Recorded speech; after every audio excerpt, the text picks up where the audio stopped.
We all love shiny Pokemon, and I love a challenge. So today I'm going to try to beat Pokemon Scarlet only using shiny Pokemon. But the challenge for this video is that we can only use a mono-type team, and this video's typing is ground type. So can we beat Pokemon Scarlet only using a shiny ground type team? Let's find out. Each playthrough starts the same. We wake up in our room, we talk to Mom, meet Director Clavel, meet all the starter Pokemon that don't matter because they're all shiny locked, head to the school, unlock all 3 quests, and then it's time for our first shiny hunt. Now I'm sure some people are asking why I went with ground types for this video. There's 18 different Pokemon types, and since we've already done grass types only and electric types only, that knocks it down to 16. Eventually we're gonna hit all the types, so normally I just run around trying to unlock areas, but during this challenge, there were special mass outbreaks that were occurring, and while recording this video, the special mass outbreak was for Paldean Wooper, and I got really lucky that there was a Paldean Wooper outbreak right next to the school. At this point, I realized they are way over leveled, so knocking all these Pokemon out would be hard. So I just caught a random Pokemon just to try to do this mass outbreak, because knocking out 60 increases your odds of finding a shiny wild Pokemon, but because they are such a high level, this was not going well. However, I did get really lucky.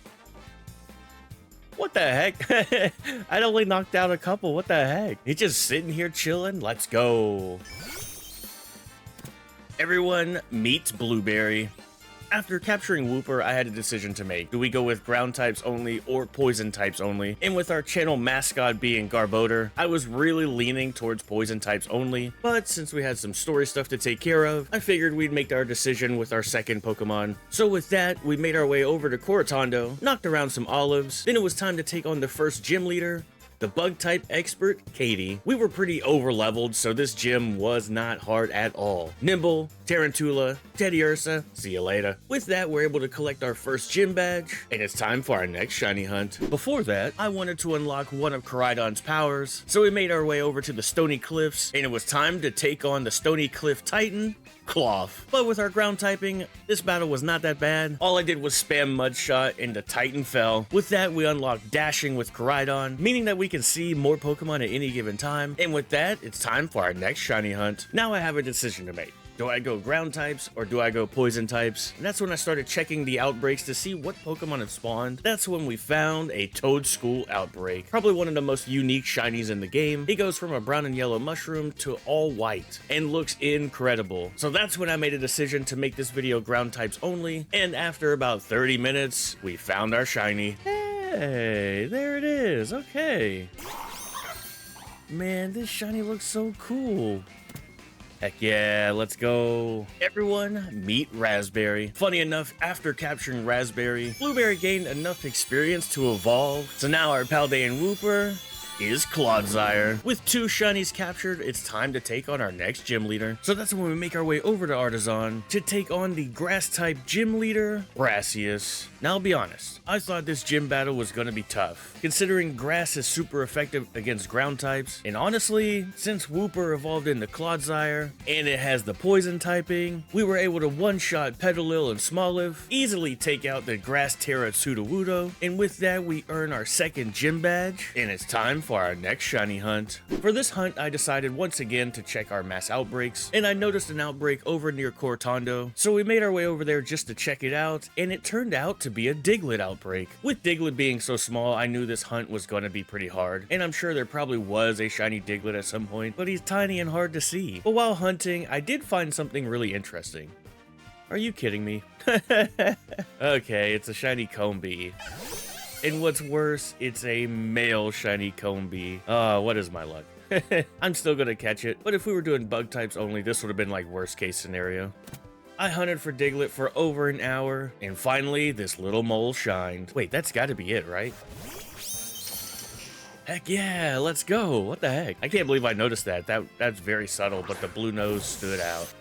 Heck yeah, let's go. Everyone, meet Cranberry. Since I was so close by, I wanted to unlock some more of Koraidon's powers, so we make our way up the mountain because it's time to face the open sky Titan, Bombirdier. But once again, all of our Pokemon are so overleveled, we were able to quickly cook this bird and taught Koraidon how to swim. The Team Star base is next door, so I figured it was time to take on the Dark type Team Star leader, Giacomo. Just like the Bombirdier battle though, since we were pretty high of a level, Blueberry was able to take a couple of hits and knock out their Starmobile, earning us our first Team Star badge of this challenge. Now while Clodsire was overleveled, our other team members were not. So I took on a couple of Pterodins to earn some experience candy to level up the rest of our team members, and with 3 shinies captured, it was time to take on the next gym. Before that though, Nemona wanted a quick battle, and when I say quick, I really mean quick.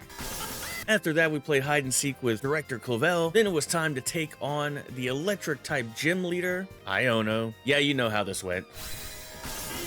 We eventually whittled down her Miss Magius, earning the 3rd gym badge, and it's time for our next shiny hunt. Now, since we chose ground types for this video, there was one Pokemon I was really looking forward to hunt. It is one of the best ground type shinies there is, and that Pokemon is Sandygast. The ghost typing of this Pokemon is going to help us out against some later gyms. This hunt took over an hour to do, but our sandcastle finally shined. Oh my god, that's so noticeable. Heck yeah, dude. What the heck? Dude, it looks so good. If you think there's a better ground type shiny, definitely let me know in the comments, but this looks awesome. Everyone, meet Blackberry.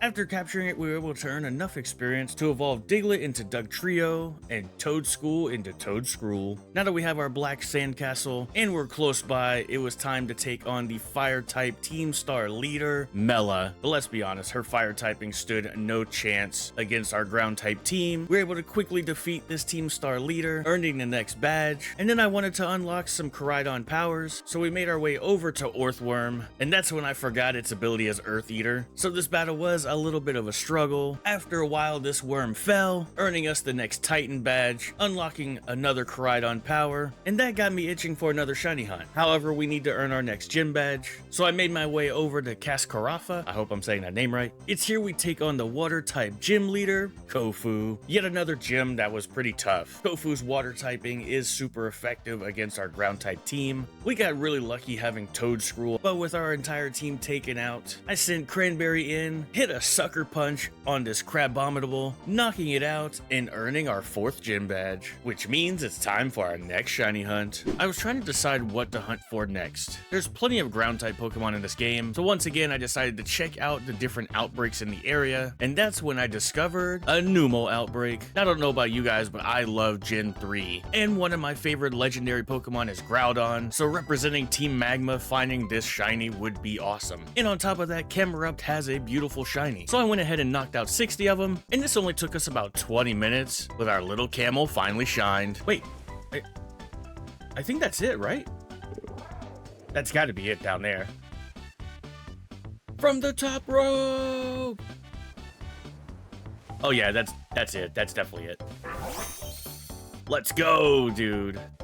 Everyone, meet Elderberry. 5 shinies down, 3 to go. We head over to the Tag Tree Thicket because our next Team Star boss is the Poison type expert Atticus. And if you know your type charts, you'll know ground is super effective against him. So this battle was over pretty quickly. We earned our next Team Star badge, and honestly I wanted to shiny hunt some more. So we made our way over to Medali, we made some extra crispy rice balls, and it was time to take on the normal type gym leader, Larry. And because this silly man terastallized his Staraptor to normal type, Toadscruel was able to use Mud Shot to knock it out, earning us our 5th gym badge, which means it's time for another shiny hunt. Luckily for me, when I checked the map, there was a Mudbray outbreak, and its shiny is very noticeable. The unlucky part for me, this hunt took over 4 hours. And I already know what you might be thinking. Sometimes shiny hunts just take a long time to do, but you get so used to the easiness of the shiny hunts in Scarlet and Violet that 4 hours just felt like a long time. Finally, this little donkey decided to shine. Oh my god, finally. Holy.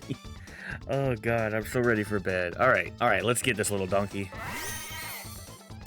Heck yeah, dude. Everyone meet Cloudberry. With our 6 shiny caught, I decided to check out what we had left. We had 2 Titans to face, 2 Team Star bosses to face, and 3 more gym badges. However, our levels were lacking just a little bit, so I took on some more Pterodins to earn some XP candy. Then to make things even easier, I made a normal type sandwich, went up to the top of the map to knock out Chansey and Blissey to earn the maximum amount of experience. It was here where Numel evolved into Camerupt, Mudbray evolved into Mudsdale, then Sandygast evolved into Palisand. Since it was right next door, I was gonna go ahead and take on the next Team Star base, but I found something a little interesting. Alright, let's go hit this bit.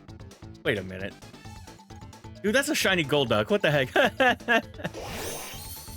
Full on shiny. Let's go. I am gonna catch it. Obviously, we can't use it during this challenge.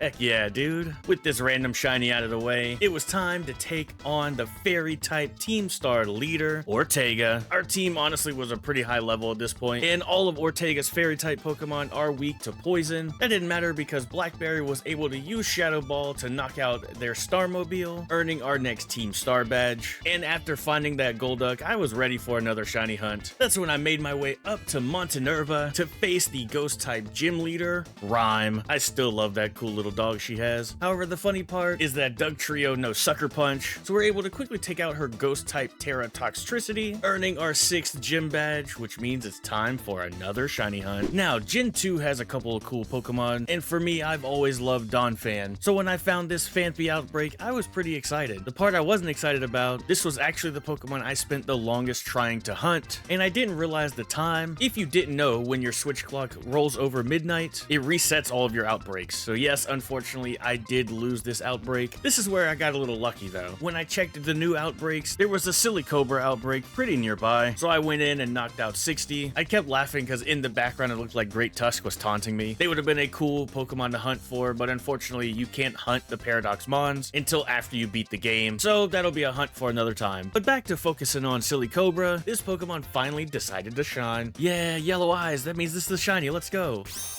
Heck yeah, dude.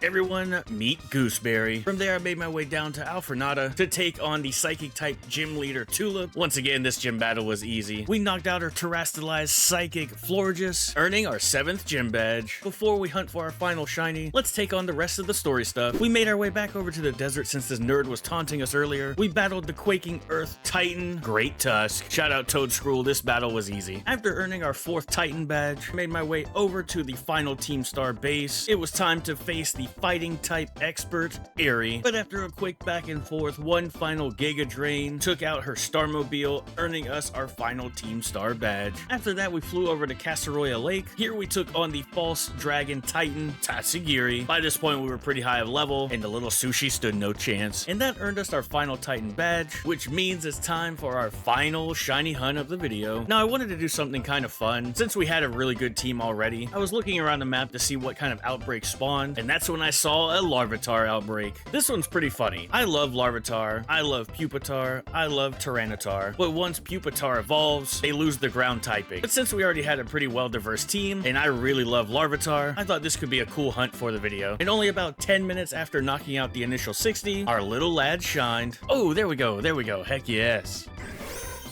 Man, this shiny looks so good. It's a shame I can't use Tyranitar, but hey, it's a ground type. Yeah, let's go. Everyone, meet Lingonberry. With our final shiny out of the way, we make our way up the mountain. We head to Glaciato to take on our final gym leader of this challenge, the Ice-type expert, Grusha. Having Camerupt, I thought this battle was going to be pretty easy, but then I remembered how slow Camerupt was, and Satitan just wiped us out. And honestly, if it wasn't for Palisand having a Ghost Terra typing, I think Grusha would have wiped our whole team. We were able to spam Shadow Ball, knock out their Ice-type Terra Altaria to earn the final gym badge for the video. This is where we battle Arvin to wrap up his story. We battle Penny to wrap up her story. We take on the Elite Four, beat the champion, defeat Nemona, head to Area Zero, defeat Arvin's robot mom, and we learn the real treasure was friendship all along. If you've enjoyed this video, don't forget to hit that like button, subscribe if you're new, and let me know in the comments what are the challenges we should do next.